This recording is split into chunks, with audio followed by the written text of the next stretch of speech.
This is CGTN, China Global Television Network.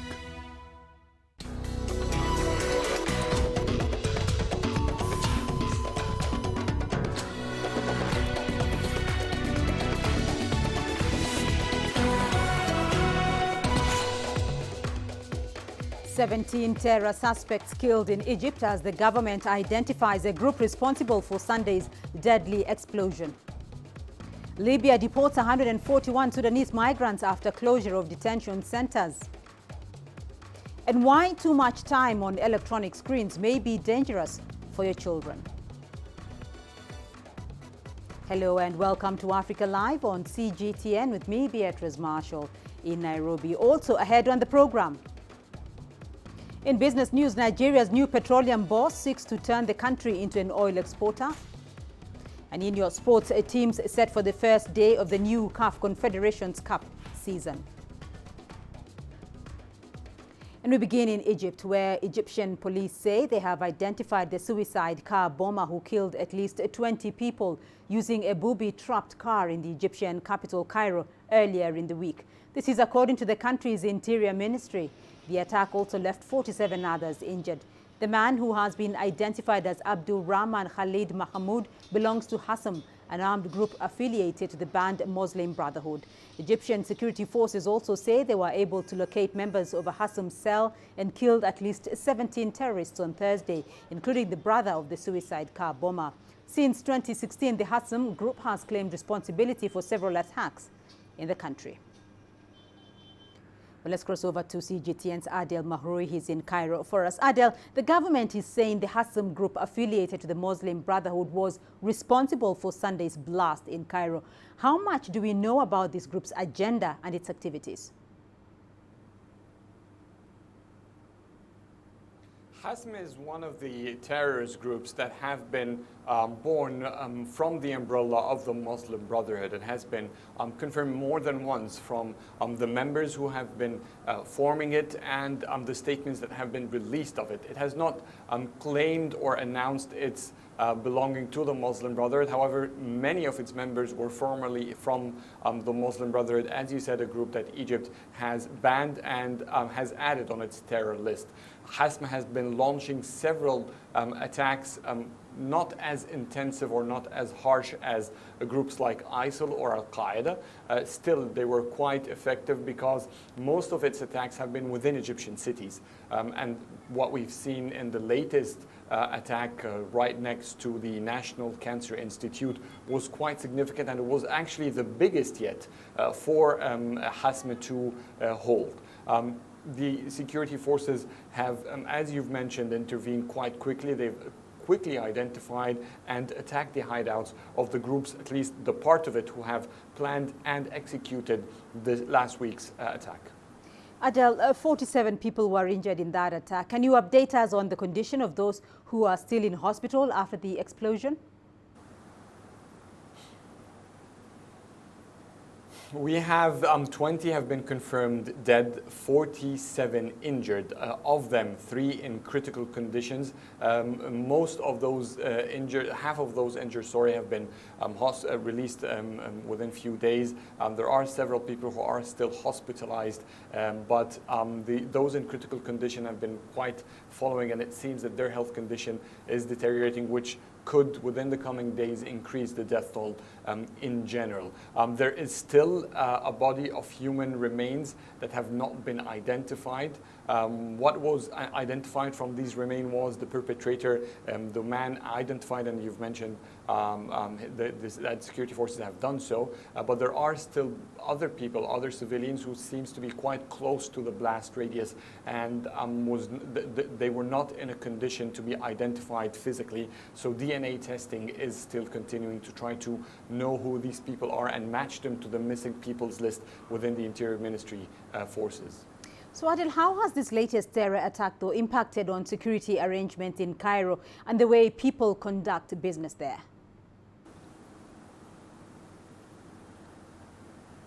Well, the Egyptian authorities know they will never be able to give a certificate, a 100% safe certificate that there will be no terrorist attacks in Egypt. They know there is, that Cairo and Egypt remains to be a target. Groups affiliated to the Muslim Brotherhood or other groups like ISIL continuously threats Egypt with further attacks, and therefore the government knows so. Security forces have been intensifying their presence in the streets. Checkpoints are quite regular to be seen. They have been actually stepped up in terms of numbers and the diversity through which they cover Egyptian cities. They become quite evidential to see them, especially when the night falls. But also the event has actually unfolded how developed Egypt's investigations squad has been. In just few days, they've managed to track the group, allocate them, hold 3 different attacks on 3 different locations where the hideouts were. They've engaged and killed 17 people so far, 8 in El Fayoum city, a city outside, far from Cairo, and was a base for their planning. And they've attacked 2 other locations within the Egyptian capital, killing 7 as well. The Interior Ministry has released videos showing the origins of the car. They managed to track down and display a wide presence of the civil and CCTV cameras all over the city that managed to track them to their origins. So that's quite stepped up.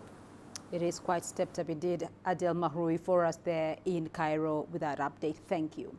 The UN mission in South Sudan has been proactive in acting immediately to stem trouble across the country. Recently, it deployed a team in the central equatorial region to assess the security and humanitarian situation and to deter more fighting. This follows reports of clashes between armed groups fighting in the area of Lobonok. Villagers say the presence of the troops in the area has prevented further violence, but more needs to be done. No clothes, no food, no salt, no medicine. There is nothing. How can we stay here? We cannot stay if you people cannot do something. We will leave this country because we are suffering a lot. Since November last year, we are still in the same situation. We thought we are suffering for the sake of our country, but still we are being disturbed. Japanese Prime Minister Shinzo Abe is calling for a world without nuclear weapons. Shinzo said this as Nagasaki marked the 74th anniversary of the atomic bombing over the city. The bombing on the 9th of August in 1945 was the second U.S. nuclear attack on Japan. Around 70,000 people died 3 days after another bomb dropped on Hiroshima that killed 140,000 people. Prime Minister Shinzo Abe says the world should avoid a repeat of such incidents. In recent years, the global security environment has become increasingly severe, and the gap between countries' positions regarding nuclear disarmament has expanded. Japan will share the miserable reality of atomic bombing while adhering to the 3 non-nuclear principles toward the realization of a world without nuclear weapons. India's Prime Minister addressed the nation as tensions rise with neighboring Pakistan. New Delhi revoked its special status for Kashmir, and Pakistan says it will not exercise a military option over the region. Here's that report. In his first speech after changes to the region's status, India's Prime Minister Narendra Modi said it's a new beginning for Indian-administered Jammu and Kashmir. He said from now on, people of Jammu and Kashmir will see development and better days. Modi said over the past 30 years, almost 42,000 Indians were killed. He said revoking the state's special status may help reduce violence and prevent Pakistan from using the region to wage proxy war. Giving assurance to the Muslim-majority people of Jammu and Kashmir, Modi, a Hindu nationalist, said the region's representatives will be elected from among the people of the region. He added that direct Indian rule will make the region more secure. Modi said free and fair elections will be held in the region very soon. Meanwhile, the authorities have suspended internet service, shut down mobile phone transmission lines and imposed a curfew for the past 4 days. Several Kashmiri politicians were placed under house arrest. Article 370 of the Indian Constitution ensured the region a degree of autonomy. The state had its own laws, its own flag and elected its own leader. The article barred India from writing Kashmiri laws except matters such as foreign policy and national defense. Now, Prime Minister Modi in his speech also added that he understands the inconvenience created by interruptions in communication and the curfew, but he said it was for the good of the people. Many Kashmiri Muslims disagree. Modi said things will return to normal, but did not say when. He also did not explain why so many Kashmiri leaders were under house arrest. To boost development, Modi urged India's technology, film and tourism industries to invest in Jammu and Kashmir and Ladakh. Pakistan has stepped up diplomatic efforts to raise international concerns over changes India has made to the status of Jammu and Kashmir. Prime Minister Imran Khan said India's move violated international law. He vowed to take the matter to the International Criminal Court in The Hague. He said the world is waiting to see what happens to Kashmiri Muslims in Indian-administered Kashmir when the curfew and communications blackout are lifted. He said direct Indian rule over a Muslim-majority state could increase chances of a Kashmiri independence movement gaining momentum. Pakistan is looking at political, diplomatic and legal options. We are not looking at a military option. The Prime Minister questioned whether India's ruling party, BJP, will use a greater military force against Kashmiris and accused BJP of adhering to a racist ideology. Speaking to a joint session of Parliament, Khan predicted that India will try to suppress any Kashmiri resistance with brute force. He expressed concern that India might carry out ethnic cleansing in Kashmir. Two nuclear powers cannot take such risks, Khan said. He encouraged dialogue. If there is a war, he warned, there will be no winners. With tensions still escalating, Kashmiris have been voicing concerns that New Delhi's direct rule will lead to a mass influx of Hindu settlers that will dilute the Muslim majority population. Pakistan has downgraded its diplomatic ties with India, expelling the Indian envoy, recalling the Pakistani ambassador from New Delhi, and suspending bilateral trade with New Delhi. Train service between the two countries has also been stopped. Anti-India protests have erupted across Pakistan. People are coming out on roads to show solidarity with the Kashmiris. Experts say it is time that the Organization of Islamic Cooperation took a strong stance and pursued Kashmir's case on the world stage, saying that Pakistan's voice alone may be drowned out. Daniel Khan, CGTN, Islamabad. Daniel Khan in Islamabad and Shweta Bajaj in New Delhi bringing us those reports. Meanwhile, United Nations Secretary-General Antonio Guterres has called on India and Pakistan to refrain from taking any steps that would affect the status of Kashmir. The two nations have been fighting over Kashmir, but India recently stripped Kashmir of its autonomy and divided it into federally administered territories, Jammu, Kashmir and Ladakh. The United Nations on this region is governed by the Charter of the United Nations and applicable Security Council resolutions. The Secretary-General also recalls the 1972 Agreement on Bilateral Relations between India and Pakistan, also known as the Simla Agreement, which states that the final status of Jammu and Kashmir is to be settled by peaceful means in accordance with the Charter of the United Nations. The Secretary-General is also concerned over reports of restrictions on the Indian side of Kashmir, which could exacerbate the human rights situation in the region. Libya has deported 141 Sudanese migrants from Benghazi's Benina airport as part of a voluntary return program. The head of the Benghazi Department for Countering Illegal Migration said the group that was deported on Thursday did not include any children. This trip is the first in a program that aims to voluntarily return migrants who do not hold legal residency on Libyan soil. CGTN's Beryl Oro brings us this story. Libya is one of the main departure points for African migrants fleeing poverty and war to try to reach Italy by boat, but many are picked up and brought back by the Libyan Coast Guard, supported by the European Union. The trip starts from Benina Airport and ends in the Khartoum Airport. People smugglers have exploited the turmoil to send hundreds of thousands of migrants on dangerous journeys across the central Mediterranean. though the number of crossings dropped sharply from 2017 amid an EU-backed push to block departures. We have come from the border triangle, and from there Libyans took us to the town of Kufra, and from Kufra we were taken to Adabia. In Adabia we were arrested, and every person had to pay 2,000 dinars, and some 1,800 and others 1,500 dinars.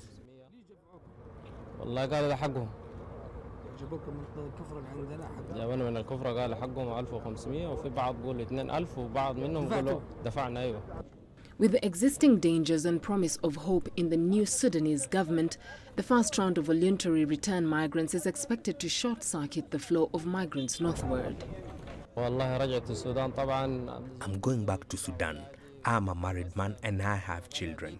I came here to work and provide for my children, then go back to them.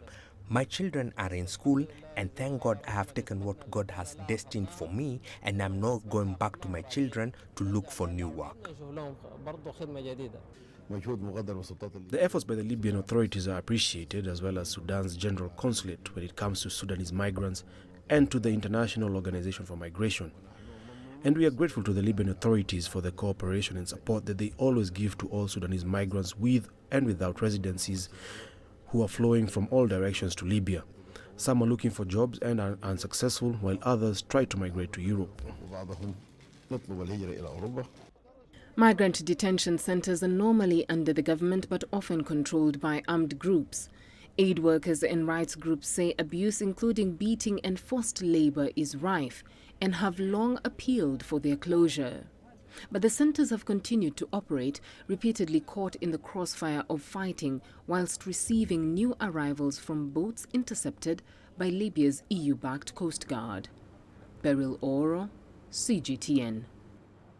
You're watching Africa Live, still ahead on the program. Over 2 million Muslims begin the Hajj pilgrimage in Mecca. And the hidden mysteries inside Kenya's rich fossil treasury.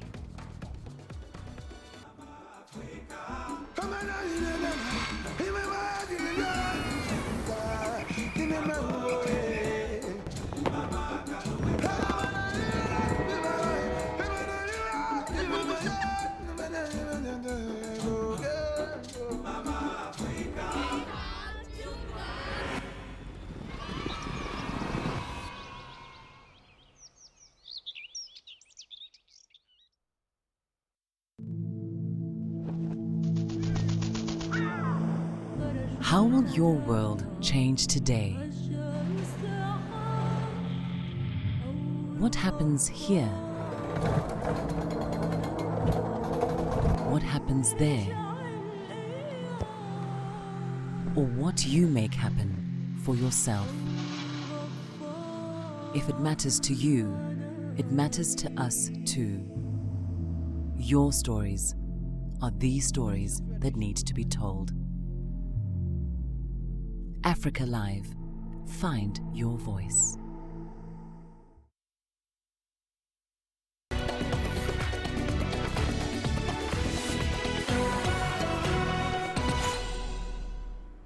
Let's go to Saudi Arabia, where at least 2 million Muslims have begun their annual Hajj pilgrimage in the holy city of Mecca. This is according to Saudi officials. The pilgrimage represents one of the 5 pillars of Islam and is required of all Muslims once in their lifetime. Muslims believe the Hajj retraces the footsteps of Prophet Muhammad as well as those of Prophets Ibrahim and Ismail. Meanwhile, Saudi Arabia's ban on pilgrims from the Democratic Republic of Congo due to the current Ebola outbreak is dashing the hopes of many Muslims in the country wanting to perform the Hajj. CGTN's Chaum Gono reports. For the last 2 years, Abu Bassam Kibanj has been looking forward to going to Saudi Arabia to perform the Muslim pilgrimage Hajj. But as the 50-year-old businessman was making final preparations, the Saudi government said no. It's banning pilgrims from the Democratic Republic of Congo because of fears over Ebola. It pains me a lot the fact that I can't go, because I really intended to make the pilgrimage this year. But since it wasn't God's will for me to go, so I bow to His will. Je m'incline à la volonté de l'Éternel. The recent Ebola outbreak has killed more than 1,800 people since last year, according to Congolese health authorities, making it the second deadliest in history. But with some 1.8 million pilgrims currently in Saudi Arabia to perform Hajj, officials there are not taking any chances. Goma, where Kibanj lives, is on high alert after the first transmission of the virus was recently confirmed, raising fears the outbreak will spread within the densely populated city. His family is equally disappointed with the ban. They shouldn't have refused them to go, but they should have rather tested them, and if they found infected people, then they should have told them to stay, and those who are not infected should have been allowed to go. Around 3% of Congo's population is Muslim, according to polling by the New York-based Congo Research Group.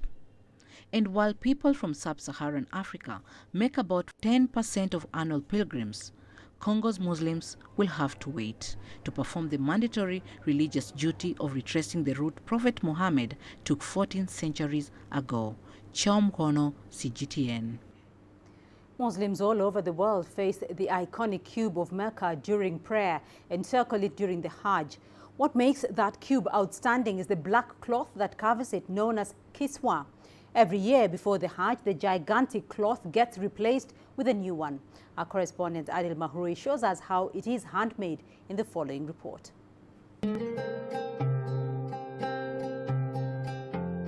Kaaba is the core attraction of Mecca.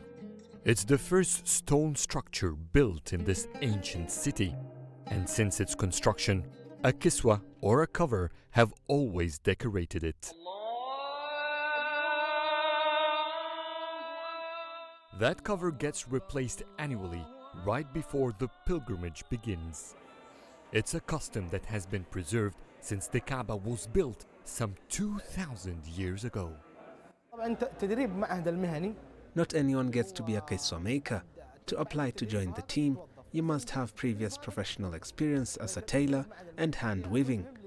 You must be tested, and after acceptance, you begin to learn the process.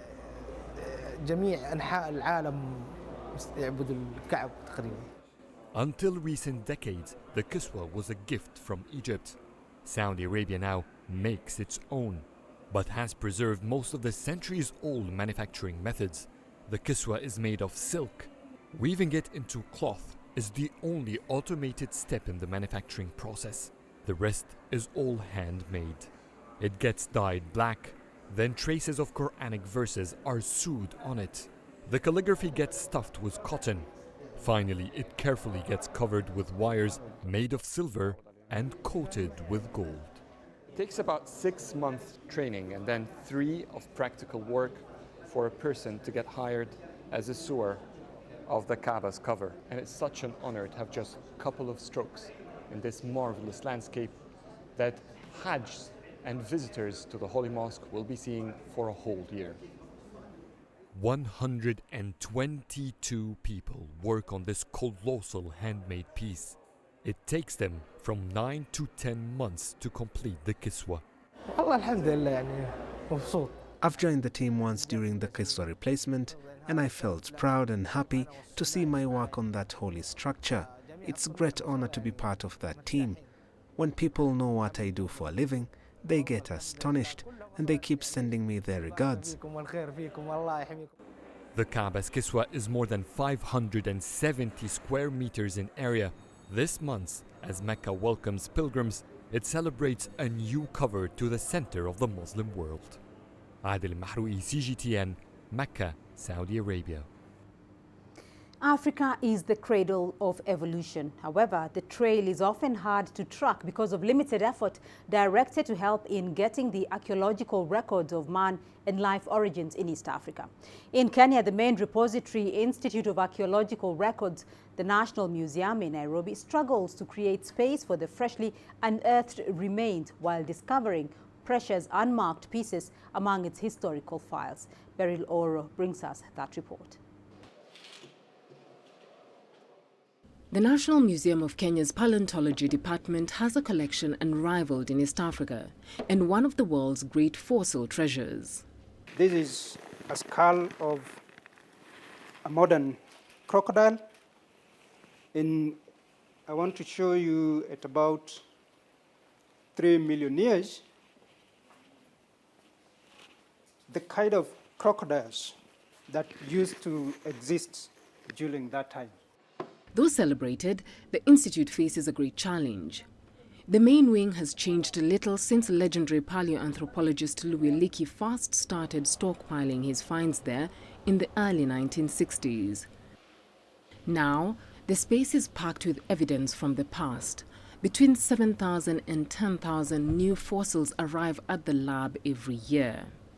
Gigantic skulls of ancient crocodiles compete for space with bygone species of horned giraffe, while the tusks of early African elephants take up valuable real estate. Even the windowsills are littered with petrified remains of all manner of wonderful creatures. It shows the wealth of Africa in terms of our past ecosystems and what used to be in Africa, and we can do reconstructions of the environment from these, the possible diets from these, and what other animals they would have interacted with. Including the only known remains of a prehistoric mega-carnivore larger than a polar bear that researchers only this year declared a new species. Locally known as Simbakubok Toka Africa, whose unveiling made headlines around the world, though it lived in a nondescript drawer in downtown Nairobi.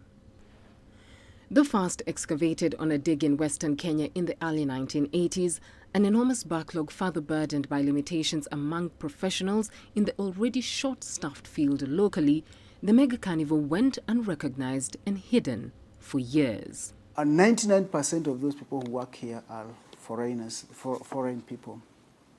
So it will be important for people in Kenya to understand the importance of this to the country and venture or study things to do with human origins and evolution.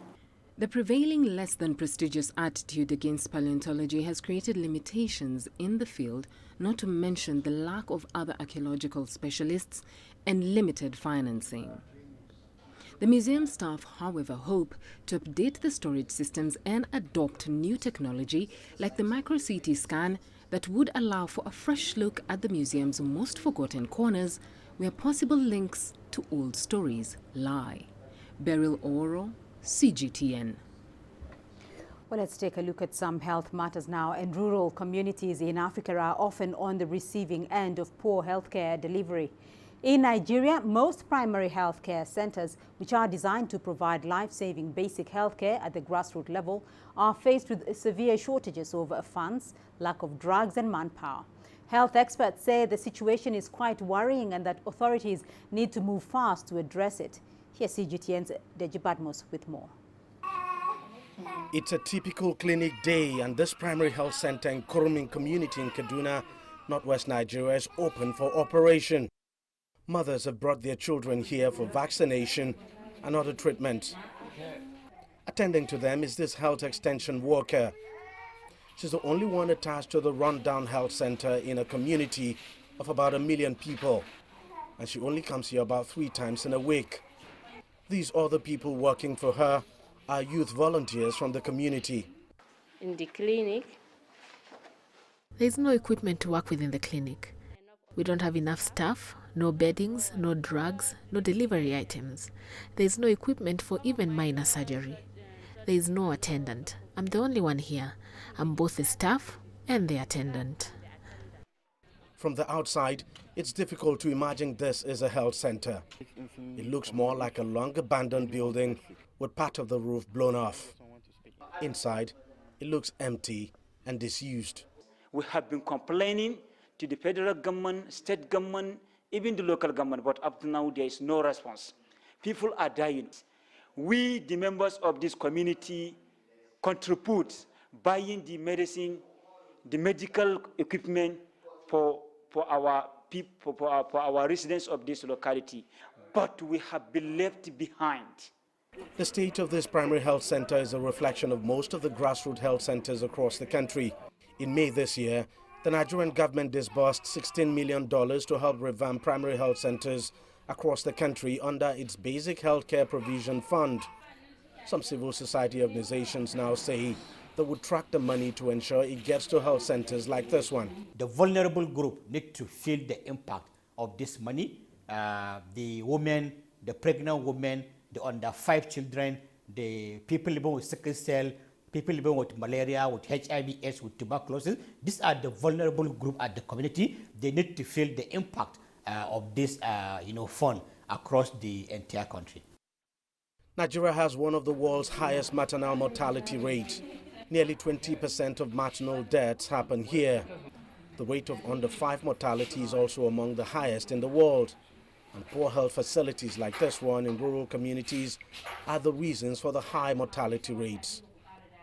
Health authorities are seriously hoping the Basic Healthcare Provision Fund would change the dynamics of primary health centers in the country. Deji Badmos, CGTN, Lagos, Nigeria.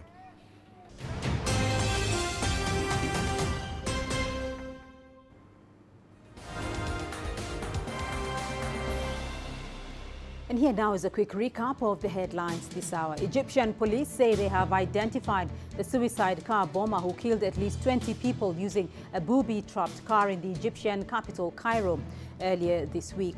The attack also left 47 others injured. The man, who has been identified as Abdul Rahman Khalid Mahmoud, belongs to Hassam, an armed group affiliated to the banned Muslim Brotherhood. Egyptian security forces also say they killed at least 17 terrorists on Thursday, including the brother of the suicide bomber. Libya has deported 141 Sudanese migrants from Benghazi's Benina airport as part of a voluntary return program. The head of the Benghazi Department for Countering Illegal Migration said the group that was deported on Thursday did not include any children. This trip is the first in a program that aims to voluntarily return migrants who do not hold Libyan residency on Libyan soil. Japanese Prime Minister Shinzo Abe is calling for a world without nuclear weapons. Shinzo said this as Nagasaki marked the 74th anniversary of the atomic bombing over the city. The bombing on the 9th of August in 1945 was the second U.S. nuclear attack on Japan. Around 70,000 people died 3 days after another bomb dropped on Hiroshima killed 140,000 people. Prime Minister Shinzo Abe says the world should avoid a repeat of such incidents. And that's a look at your headlines.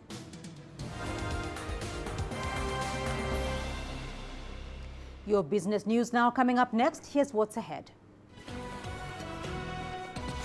Nigeria's new petroleum boss seeks to turn the country into an oil exporter. And the 6th season of the Africa Tech Challenge gets underway in Kenya, with 7 teams from across Africa taking part. Nigeria is my home. 160 million vibrant, ambitious individuals constantly seeking the perfect self-expression.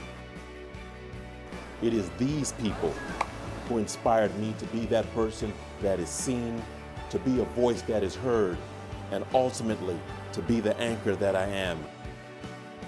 I have to tap in, tune in, and turn on the very best qualities within me to deliver the news. I'm Richard Nta, an anchor for CGTN.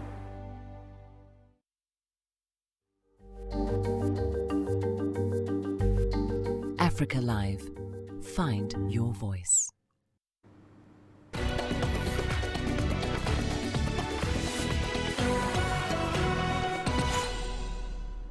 We turn to southern China with a big announcement from Huawei. The Chinese tech firm unveiled its new operating system called Harmony.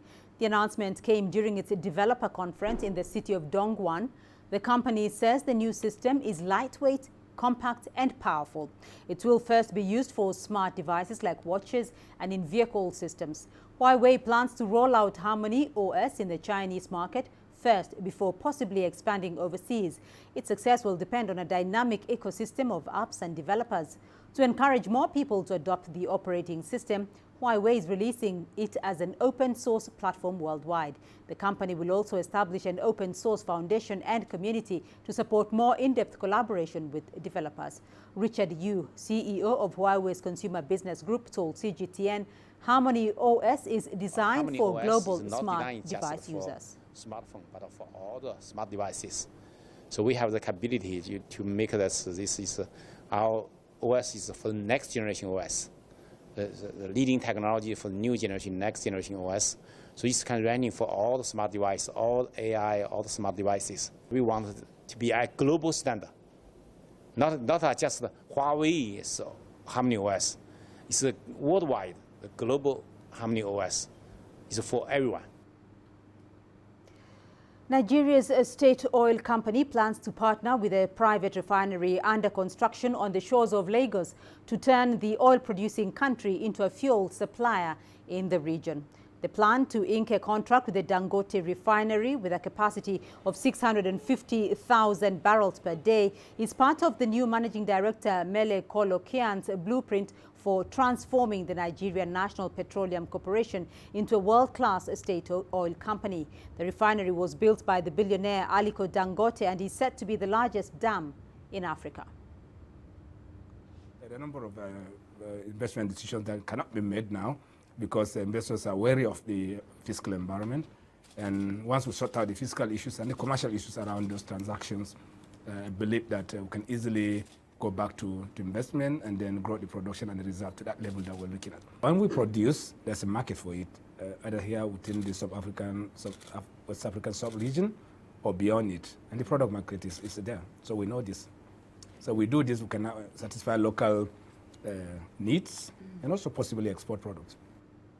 Meanwhile, another oil producer, South Sudan, says it has boosted oil production by 6,000 barrels, bringing its oil output to over 180,000 barrels per day. The country's petroleum ministry says increased oil production will provide badly needed funds for services in the country. CGTN's Patrick Oyet reports.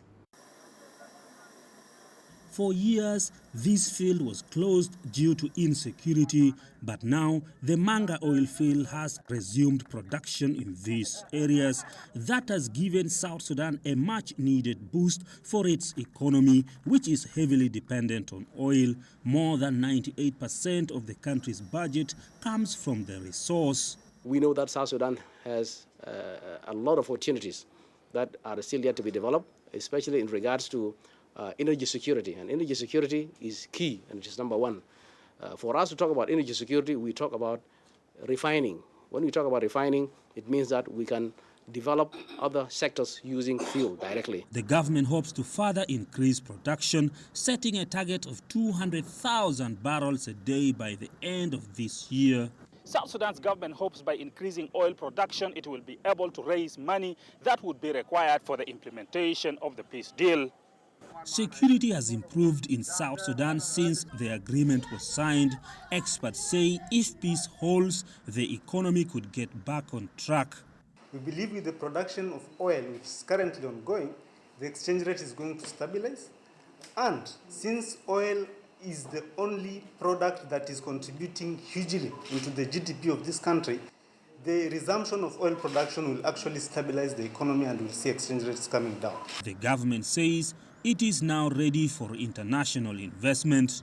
South Sudan is becoming more secure, and the peace implementation also is in progress, which will help us also to attract more investors to South Sudan, whether in the upstream or in the downstream. And as we do that, our banking system, our financial system will also improve as we attract a lot of investors on an equal basis. The country's civil war, which began in 2013, led to a sharp decline in oil production. By 2014, South Sudan was producing fewer than 130,000 barrels per day.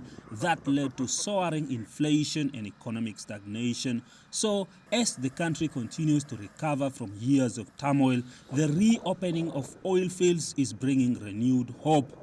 Patrick Oyet, CGTN, Altor Oilfield, South Sudan. To Kenya now, and the 6th season of the Africa Tech Challenge is underway. This year's challenge has generated a lot of interest, with 7 teams from across Africa taking part. Winners receive cash prizes and scholarships to top universities in China.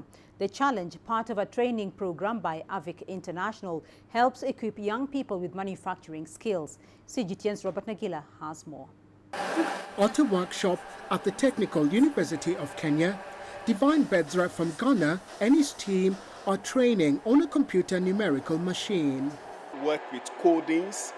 And I think for 2 weeks, if you are able to input a program and you are able to machine, then I think the program has been so successful.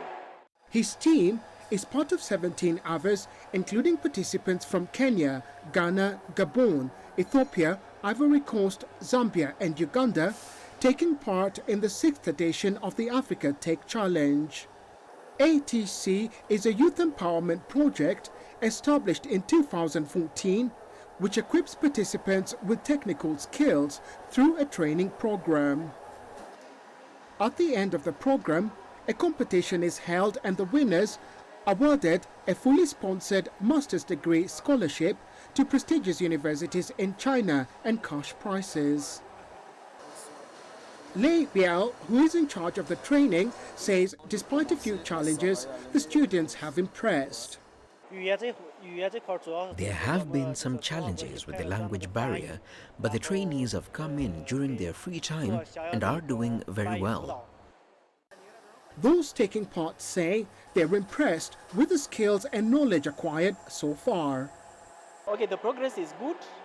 We've learned very many manufacturing skills we did not know before. The one thing I hope to gain is the skills so that I can go back home and share the knowledge. The program by EVIC, a Chinese company that's been in Kenya for the last 2 decades, is a partnership with the Ministry of Education on vocational training. It entails commissioning, installing and equipping of public technical training institutions with mechanical, electrical and electronic equipment. At the end, all participants will receive certificates to allow them access internships and job opportunities. Robert Nagila, CGTN, Nairobi, Kenya.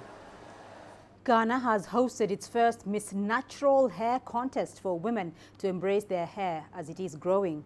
As well as promoting natural hair, the contest celebrates the Year of Return, which focuses on the commemoration of 400 years after the slave trade. CGTN's Nabil Ahmed Rufai reports from Accra.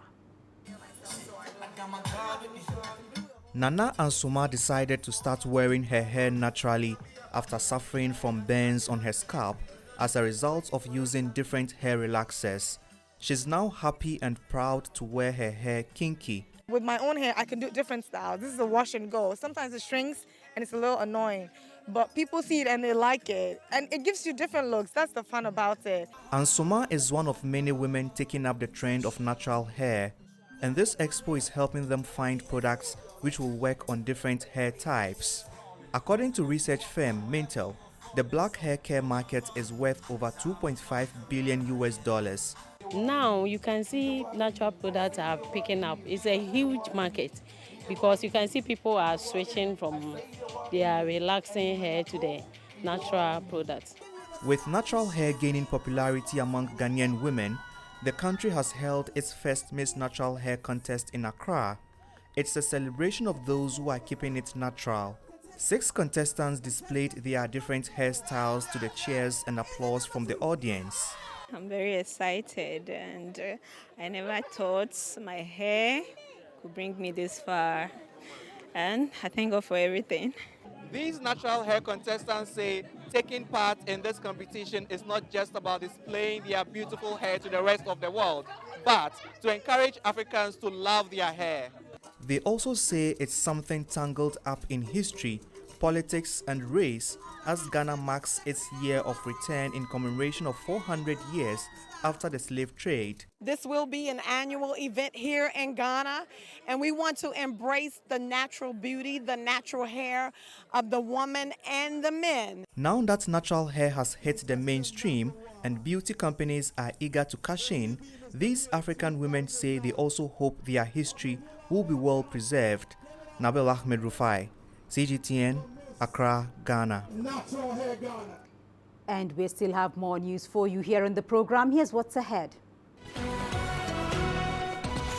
Why too much time on electronic screens may be dangerous for your children. Join us in global business and see Africa through our eyes.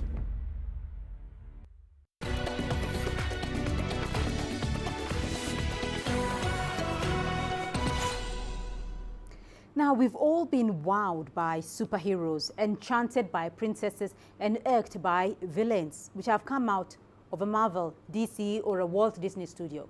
It is a $1 billion market that African illustrators have struggled to break into. But the Alili family is hoping to create their own comic version or universe, which can someday be equal to the giants of the industry. Here's CGTN's Julie Shire. Vanimax Comics is the vision of Jessica Alili and her husband. Their tough journey to pioneer an African comic book empire started 6 years ago. I wanted to start, this business for my children because I see that that's their naturally gifted talent. When we came out with Vanimax Comics, we did not have the finances. We even tried as much as going to the Ministry of Arts and Culture, but then somehow, as things always go here in Africa, it didn't work out. But this talented family of illustrators weren't discouraged. Their thoughts translate like poetry onto paper, and they're determined to bring to life African stories that have been buried by history.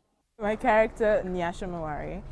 And yeah, I think a lot of people, when I show my friends or just people in general, they say, yeah, she looks a lot like Wonder Woman. And to be honest, I was inspired by, Wonder Woman, but I wanted to bring an African approach to it. These were warrior queens who were fighting for their countries. And so that was what I played into character with her, was to bring that history into a fictional character. So Super South Africa stands for, he fights for liberty. That's his thing. So he doesn't care where you're from or what color of skin you are. If you're being oppressed, he will stand for you. I was actually inspired by both Superman and Captain America when creating him. The Alelis have big plans to create a Vanimax universe to play a part in the billion-dollar global industry. The first step is an online black and white series called BW. We want to first introduce the world to our characters and the world to the Vanimax Comics brand. We really want Vanimax to be a core African comic brand that every kid in Africa should have a Vanimax comic toy or comic book or a t-shirt. So that's the end game, basically, to be global, to be as big as Marvel and DC. Ambitious, some might say, but where else does an alternative universe start from, if not from a dream? Julie Shara, CGTN, Johannesburg, South Africa. The World Health Organization is worried about how much time your children are spending in front of electronic screens. The UN agency says the mesmerizing effects of videos may be keeping young kids from building the sophisticated social skills that are central to human development. CGTN's Roy Rottenberg spoke to parents in Los Angeles to see what they think. Like many Americans, Emily and Nathan Miller struggle over how much screen time their little ones should have. We talk a lot with other parent friends, and we follow our gut. And so what's your gut? My gut is as little as we can get away with. And the World Health Organization says not that much. Baby Judah, it says, should get 0 screen time. 2-year-old Liba can have a little, but very little, which in today's age, parents admit, isn't so easy. They're growing up in a moment where you have the Internet of Things. You have people who are going to be having, professional lives because of all of this kind of technology. And I think to have your kids exposed to 0 is also a problem. And, we're just trying to do our best. My kid just barfed on my shoulder again. But not all screens are created equal, says Ravital Heller-High. There are ed tech, education technology startups and apps that are happening where people are really basing it in learning science and thinking about educational experiences for kids. I think that those can sometimes be very valuable. The mother of one and former teacher now develops digital content. She says screen time can be a social equalizer, giving more children access to early education. She also says learning digital skills at an early age can be beneficial. The thing she actually likes to do most on the iPad and on the phone is just to push the buttons and see what happens and swipe from side to side. And she actually figured out how to pinch and zoom. It's not academic, but it's educational. She's understanding cause and effect. She's learning basic digital literacy. She's problem solving, right? She figured out that the home button takes you out of the thing you're in. One of the problems is there's not a lot of conclusive research out there The technology is new and it's still changing, and the long-term effects are unclear. And there's still widespread disagreement over what exactly constitutes screen time. Let's drum together. Show me the You have to know your kid, and you have to pay attention to your kid and pay attention to what they're consuming. I think the only wrong thing is not thinking about it. I think if you're, everyone's doing their best, everyone's trying to be the best parent they can be, and you gotta make it work. Roe Ruttenberg, CGTN in Los Angeles. Let's now take a look at your sports news. Here's what's ahead. Teams are set for the first day of the new CAF Confederation Cup season. Stay with us.